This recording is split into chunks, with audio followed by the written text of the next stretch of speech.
What's up, everybody? It is Pickle. Welcome to RPG Day. We're going to start off with some Tyranny. Now, I went through a little bit and wanted to kind of get a feel for the game before I did a video for this.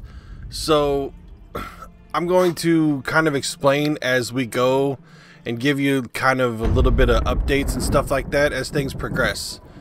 But for now, I'm going to let you... For over 400 years. Enjoy the introduction. The armies of Kairos the Overlord have swept across the known world.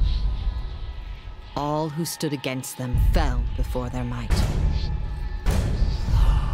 Even the Archons, women and men of immense power, were forced to kneel, chained to the Overlord's will. Bam, bitch! Now Kairos' final conquest has come to our corner of the world.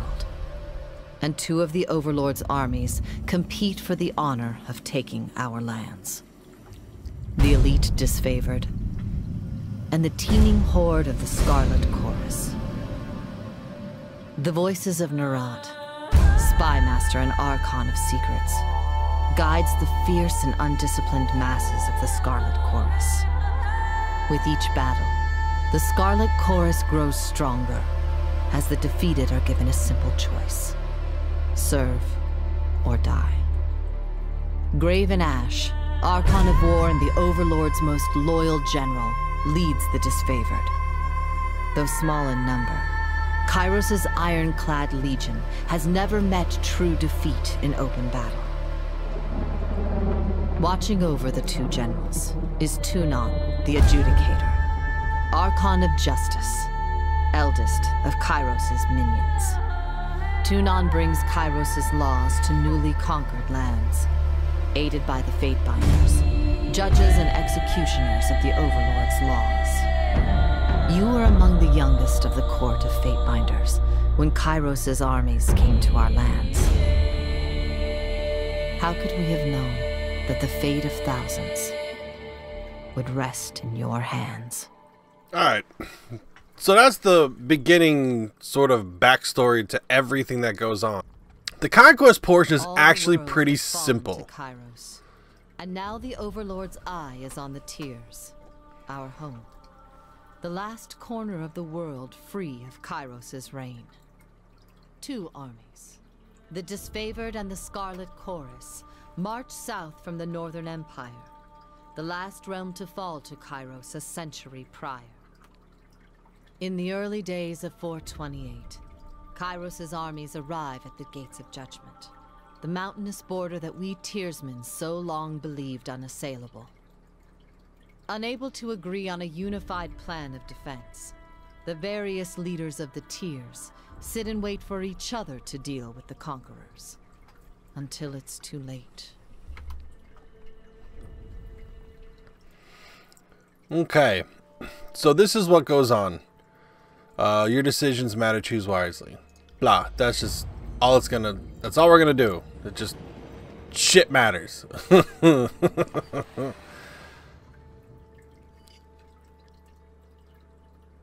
the Bastard City. Asher City stood on the northern border between Kairos' empire and the Tears, built upon a natural harbor at the crossroads between realms. The city was a nexus of commerce. To the Tears, it was the center of all wealth. To a northerner, it was a little more than a backwater trading post. Its symbolic status as a gateway to the continent made it a natural first target in Kairos' military conquest. Circumstances were ideal for you to prove your worth as a soldier in Kairos' army. Taking this city would send a message to the rest of the Tears. Kairos' will is insurmountable. So, it's infiltrate the Tears. Both armies sent their forces to prepare the way. Gates of Judgment. In the first major engagement of war, Kairos' army crossed the mountains and established a foothold. So it's just either do you bash straight in, or do you come from the mountains and be like, we're here, you can't get rid of us. So then you click and it says, took the battle of the Gates of Judgment, trumpeting the opening call of the conquest of Tears. The two armies, the disfavored and the Scarlet Chorus, brought their distinctive sense of order and chaos to the assault. You went to battle alongside the army whose approach best suited your strengths. History would remember the Gates of Judgment as the first battle of the conquest, but the real combat unfolded with the advanced units of both armies preparing for the coming war. The disfavored Scarlet Chorus each had a plan to infiltrate the capital city. Which army did you join? And it'll tell you, it says you joined the Scarlet Chorus as they raided the villages and small towns, conscripting every able-bodied man and woman into the army. The voices of Nerat emphasized the rewards of conscription and enslavement over wanton bloodshed. Apparently his soldiers needed the reminder. So we're going to go ahead and do this, and then we're going to side with the Scarlet Chorus, because I made up my mind a long time ago that the disfavored can just kind of kiss my ass. The howling mobs of the Scarlet Chorus found easy pickings among the villages and frontier towns. Rallying an experienced gang under your control, you flooded the unprotected settlements with the deluge of bloodthirsty soldiers, rounding up the innocent for merciless rites of conscription. The young and infirm alike received makeshift weapons, and examples were made of all who challenged your forces. Bolstered with fresh recruits, your army gathered strength for the invasion to come. And so now those parts are done. And here's the second part of Bastard City. See how he's got these little divided parts here? So inside Agent, you find an ally within the city to prepare the way for the approaching armies. Or contain the fire. The Bastard City resident fire mages threatened the first leg of the conquest. Kairos' force put a stop to their unchecked power.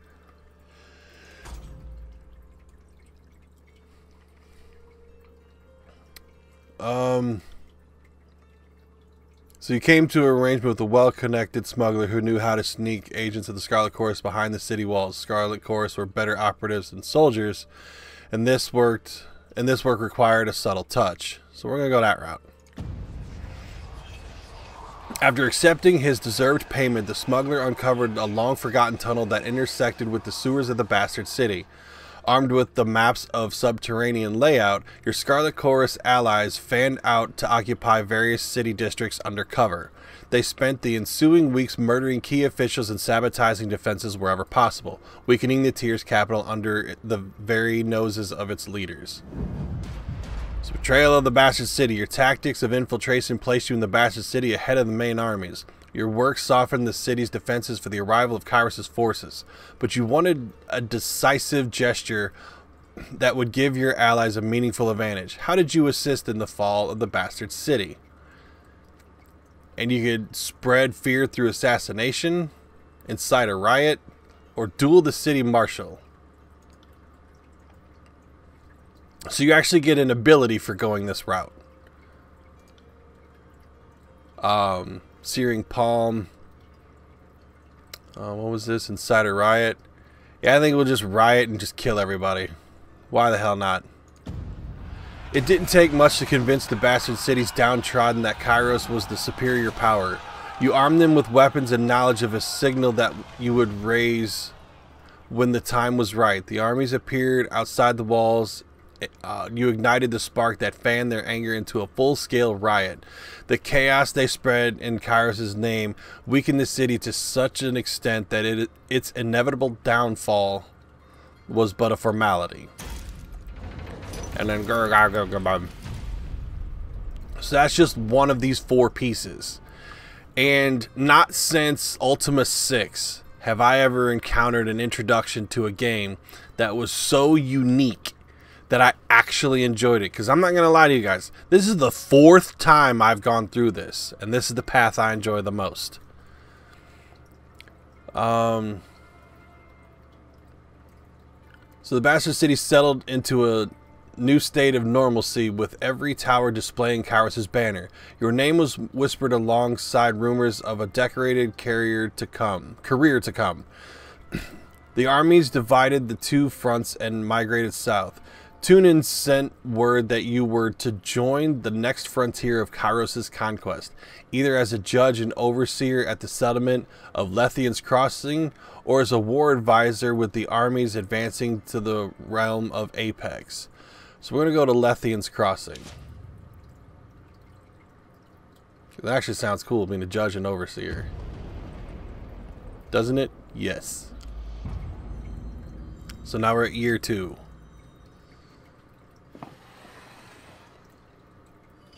sliding in the railroad penis. Years ago, Lethian the Bold founded a small merchant town at the intersection of ancient old walls. A pact between the settlers and a mercenary company meant that caravans were able to travel without fear of bandits or bane, and the town thrived in modest insignificance. Lethian's crossing drew Kairos' attention for the iron deposits in the surrounding hills. With the region under Kairos' control, the northern smith mages could set up workshops to refine ore and arm the disfavored with the finest weapons known in the world. The Archon of Secrets dismantled the mercenary support with a generous bribe, taking the crossing in a bloodless victory. Tunin dispatched you to travel alongside Kairos' forces and bring order to the region. So, how did we do it? The iron must flow. You found a clever solution to improve the production of iron weapons and armor. The cult of Siren. The Archon of Song's power ensnared the mind of a disfavored soldier. Well, that sounds kind of dumb. Let's go with iron and weapons. Hell yeah.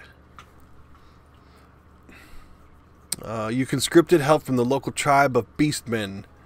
Their strength would more than offset their disobedience. The disfavored protested that savages have access to the secrets of iron, but their voices were few and compared to the support of the Scarlet Chorus. The Scarlet Chorus were overjoyed to learn of a beastman conscription, and graciously lent their support to your cause. The local beastmen were subdued and yoked into iron-bearing wagons, where the boundless strength and tirelessness proved critical to the smith mages. The disfavored grew agitated about exposing the secret of iron to savages. You attempted to allay their concerns, but your words fell flat before a stubborn, uncompromising audience. Man, my contacts are just not doing me well today. Okay, a guardian's due. Tensions rose as disfavored and Scarlet Chorus rubbed elbows with mercenaries hired to guard the forges. As the forges improved production, both armies demanded preferential treatment. Hell yeah. Since you aided the production of weapons, the commanders of both armies lobbied for additional arms. They offered all manner of bribes to be the next in line for a fitting session with the masters of the forge. How did you sate the lust for iron? I can side with the disfavored, the Scarlet Chorus, or I can remain neutral. But we're going to go Scarlet Chorus. You gave iron arms to the Scarlet Chorus commanders, knowing they pay very well for any killing tool. Weaponry of such acclaim was typically reserved for the highest disfavored officers, but you were open to changing tradition under the circumstances. If nothing else, the Scarlet Chorus were wont to pay for services rendered. As a reward for arming a notorious gang boss with the finest weapon, horde soldiers around the camp found excuses to palm you rings or other valuables throughout the Apex campaign. You could hardly cross from one end of the camp to the other without your belt string jingling a personal anthem of wealth. The disfavored watched the chorus lieutenants parade about with bravado, themselves disgusted by the display. So then, who controlled the crossing? Who controlled the crossing? Scarlet Chorus. Hell yeah. Scarlet Chorus flooded Lethian's crossing with overeager and undisciplined recruits. In the first few days of occupation, settlers suffered under rampant theft, murder, rape, and arson. By the following week, the horsemen who had sowed chaos for personal gain were dead, strung up by the mere disciplined half that took up the reins as the self-appointed bosses of Lethian's crossing. The forge-bound continued to mint iron weapons and armor, which Kairos' merchant carted to the disfavored garrisons elsewhere in the tiers. Shipments were light or sometimes absent. The Scarlet Chorus quartermaster claimed ignorance of the matter. What a dick. Bitch better have my money. Alright, so we go to Stalwart. Vellum Citadel. It's treasures, knowledge, and secrets. Let's go there.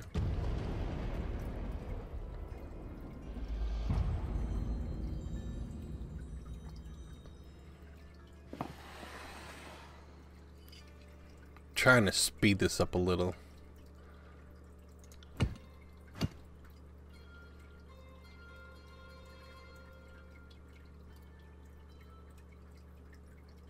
Siren's song ensnared some stealthy sages. Stop with the S's. Chain of command.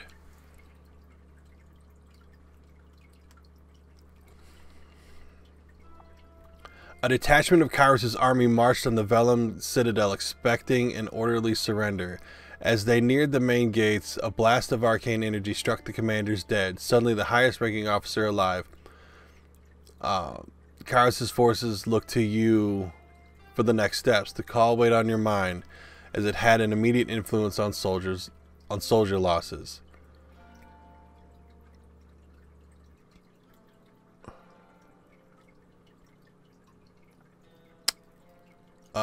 I'm actually going to side with the disfavored this time. You ordered the expendable Scarlet Chorus to attack, commanding the disorderly mob forward to give an elite disfavored a chance to withdraw. Though a costly maneuver in terms of lives lost, this assured the survival of the most capable, effective soldiers. Well, no, fuck that. You ordered the disfavored to advance their shield wall, knowing that a handful of Kairos' elite soldiers could hold off the attack until the Scarlet Chorus retreated. You knew the disfavored would despise you for any losses at the Scarlet Chorus's expense, but that was a small price to pay for saving lives. Yeah, we're gonna go that route. The disfavored were quick to follow your command and formed an unbreakable phalanx that gave the unarmored Scarlet Chorus horde a chance to escape. Only once they returned to camp did the singed and maimed disfavored take issue with their orders. As far as they were concerned, the Scarlet Chorus should have taken care of themselves. If they weren't equal to the challenge of defending their brethren, then they had no place in this conquest. Eat shit. Plunder of parchment. A dispute over contraband parchment turned violent.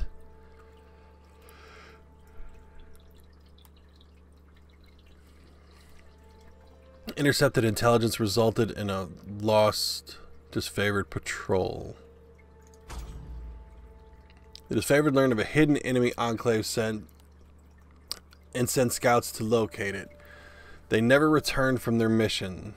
The remaining disfavored soldiers demanded that you send the Scarlet Chorus to retrieve their scouts, but the Scarlet Chorus flatly refused to fall into the same trap. They recommended the scouts be treated as wartime casualties.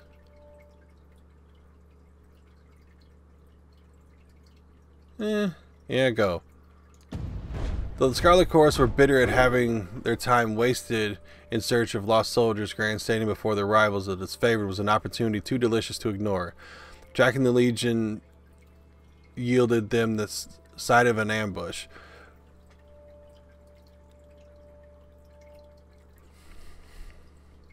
Where spell-slinging mages had the stand of disfavored scouts pinned down. After launching a successful counterattack, the chorus escorted the shaken and humiliated disfavored back to camp.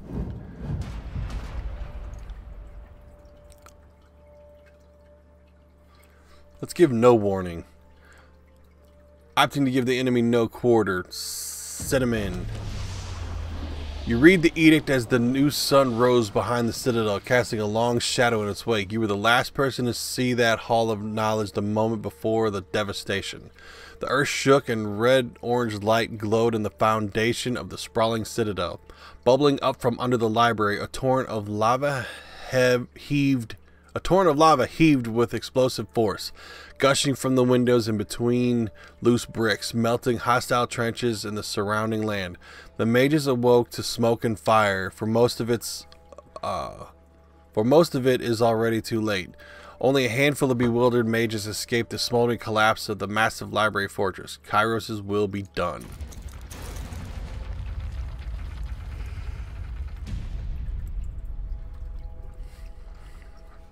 The armies of Kairos left the devastation of the Vellum Citadel in silence. From that day forward, the Tears came to know the once noble citadel as the Burning Library. This was an undisputed loss. of resources, knowledge, culture, and life. But a message had been sent. The Overlord will not tolerate defiance.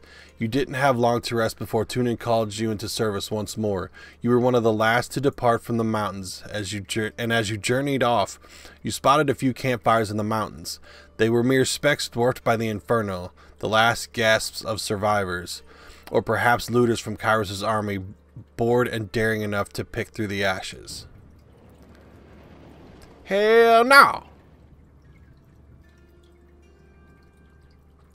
Conquest complete. You have reached the end of the Kairos' conquest. Do you want to continue or erase your progress to start over? Fuck that. Go.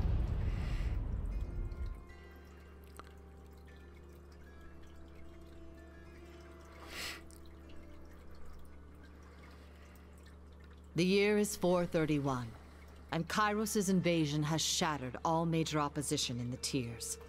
The Younger Realms, the Bastard Tier, the Free Cities. All who defied Kairos lay broken by battle, or bowed in surrender. The two armies of the Overlord, the Disfavored and the Scarlet Chorus, now control our lands. But our will is not yet extinguished. Not entirely.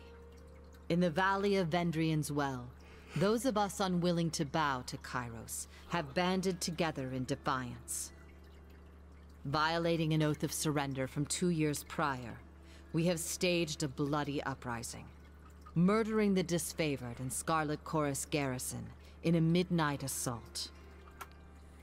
With their main forces spread across the tiers, the Disfavored and Scarlet Chorus redeploy to Vendrian's Well to crush the resistance, but months pass with no definitive battle. As disagreement and discord paralyze the Archons, we bide our time and wait for our message of insurrection to spread across the tiers. The Overlord is not amused, and Kairos has one message for the Archons: crush the Oathbreakers or die. Kairos backs this threat with an edict, a magical commandment that can slay all in the valley should the order be ignored. The honor of proclaiming this edict fell to you. Sent across the mountains to Vendrian's Well, you carry the Overlord's edict to read before the Archons. As you finally make your way through the winding mountain passes into the valley, the ground trembles, and Kairos' magic seals the way behind you.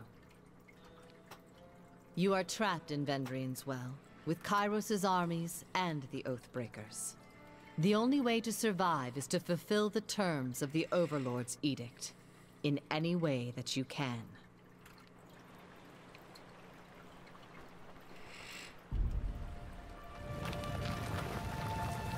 Yeah, there's you getting sealed in. Okay, now I'm gonna do something really bad here, and I'm gonna stop the video here. I understand it's kind of crappy. It was a lot of just reading and listening and stuff, but I just wanted to really just showcase the very beginning of this game and the uniqueness in the way that they started it and the way that they let you sort of take part in the backstory that brings you to this exact point. And I enjoyed the hell out of it, and I hope you guys did as well. If you did, please hit that like button and let me know. If you feel like typing anything out in the comments down below, please do. Anything you want to type, like, you know, I can't believe you mispronounced these words or any of that other kind of crap, throw it down there. You know, let me know what you think about the introduction or the way that you can actually sit there and manipulate it to where you can make this gaming experience your own as much as you want it to be. So yeah, also subscribe and share with your friends so they can come back and enjoy the fun stuff with us. And until I see you in another video, I'm Pickle, and I'm out.